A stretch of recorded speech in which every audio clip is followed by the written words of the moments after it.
राजकोट से भावनगर जाने वाली रोड पर जब आप राजकोट से 22 किलोमीटर आएंगे तो राज समढियाला गांव आपको बाएं हाथ पर मिलेगा।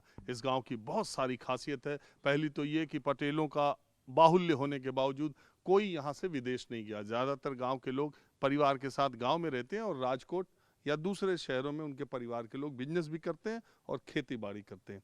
और जो नियम कानून इस गांव के हैं, एक बार आप भी देख लीजिए और संभव हो तो अपने गांव में लगाने की भी कोशिश कीजिए। देखिए, fine to be imposed on violation of following rules, ये लिखा हुआ है। Political parties are not allowed, adults taking care of parents is compulsory. इधर देखिए नीचे, nobody can pollute air water, primary education is compulsory, casteism is not allowed. कोई जातिवाद को यहाँ, ये जो 7-8 चीज़ें हैं। इसके अलावा आप देखिए, कूड़ा पब्लिक प्लेस पे फेंकने के लिए, प्लास्टिक पब्लिक प्लेस पर फेंकने पर 51 रुपये का जुर्माना है, गुटखा खाने पर 51 रुपये का जुर्माना है, और अगर आपने वोट नहीं दिया तब 51 रुपये का जुर्माना है। गांव में किसी ने शराब पी तो उसको 500 रुपये का जुर्माना देना पड़ेगा। तो ये तमाम चीज़ें लिखी हुई है और ये बड़ा गांव वाले इसको फॉलो भी करते हैं। ये एक नई चीज़ मैंने आपको दिखाई। तो मैं ऐसे गांव में आया हूं जहां 96% मतदान हो जाता है। अभी तक 55% हो गया था। सरपंच साहब से मैंने बात की, आपने सुना ही। कुछ और लोग गांव के हैं जो यहाँ पीपल के पेड़ के नीचे बैठे हुए हैं। आपका नाम क्या है? जाडेजा हरित सिंह, बलवंत सिंह। ये आपके जो सरपंच जी, वो किसी पार्टी में नहीं, या वो किसी पार्टी का किसी पार्टी ऐसा नहीं। कोई ठेका तो नहीं ले लेते? नहीं नहीं नहीं, ऐसा कुछ नहीं है। गाँव वाले मानते हो? गांव वाले पूरे मानते हैं। ईमानदार आदमी? हाँ जी, हाँ जी, हाँ जी, 100%। मैं तो उसका ब्रदर हूँ, लेकिन इन सबको पूछ लीजिए। तेरी की भाई है आप? हाँ भाई है, लेकिन मैं तो उसका ही बोलूँगा, लेकिन दूसरे को पूछ लीजिए। गांव में जाके भी किसी को पूछ लीजिए, यहाँ ऐसा है ही नहीं। अच्छा, आपके गांव में कोई गुटखा नहीं खाता? नहीं नहीं, गुटखा क्या मिले नहीं, दुकानों में न मिले। किसी दुकान में मिलता भी नहीं, दुकान गांव मान लो नहीं। खा लिया? ए, खा लिया फिर? ना नहीं नहीं, गुटखा तो मिले नहीं।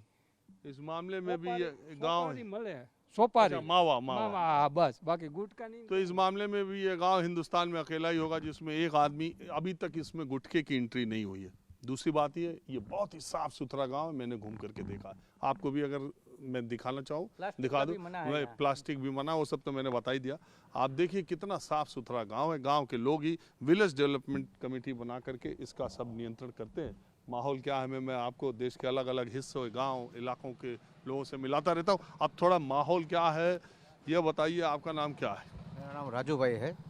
राजू भाई, वोट डालिए? हाँ, वोट डाल दिया। क्या किसके पक्ष में वोट पड़ रहा है? क्या माहौल है? माहौल तो अभी झाड़ू के पक्ष में चल रहा है अभी इस गांव में?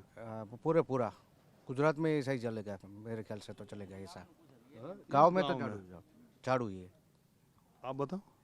क्या अभी तो कुछ कह नहीं सकते कि सब आदमी के मन में क्या है, तो सब अपने हिसाब से वोट देते हैं। तो किसको कौन सा उम्मीदवार सरकार गुजरात में किसकी आएगी बताओ? सरकार का तो इस बार तो ऐसा है कि कुछ कह नहीं सकते कि किसकी सरकार बनेगी। आप बताइए किसकी सरकार बनेगी? હું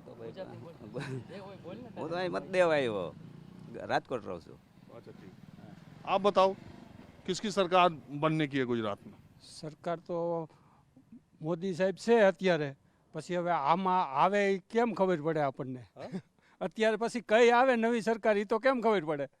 હવે જે મત ગણતરી થાય ત્યારે એનું રિઝલ્ટ આવે તો ખબર क्या પડે। बोल रहे हैं? वो बोल रहा है कि अभी पता नहीं पड़ेगा, क्योंकि पूरा गुजरात का कि जो जब ये पेटी खुलेंगी ना तभी पता पड़ेगा। लेकिन अभी वोट मिल रहा है वो मोदी साहब के नाम से ही मिल रहा है, बीजेपी में, ये बोलता है। बीजेपी को मिल रहा?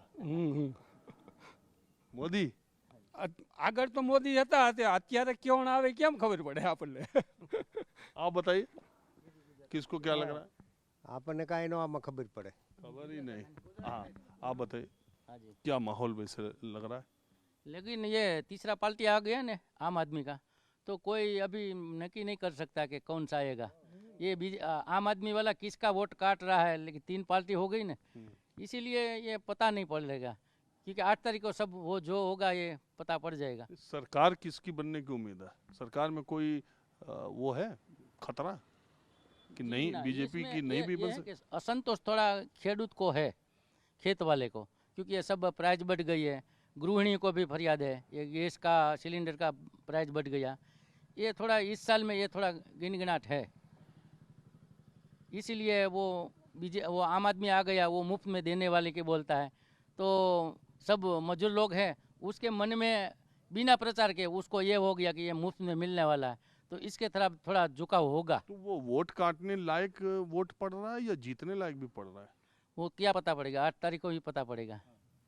चलिए ठीक है, मैं कट रहा है वो पता ही नहीं है, बीजेपी का कट रहा है ज़्यादातर। तो ये खतरा मुझे तो बीजेपी को लग रहा है, ये हमारी साइड में, दूसरी साइड को तो मुझे पता नहीं है।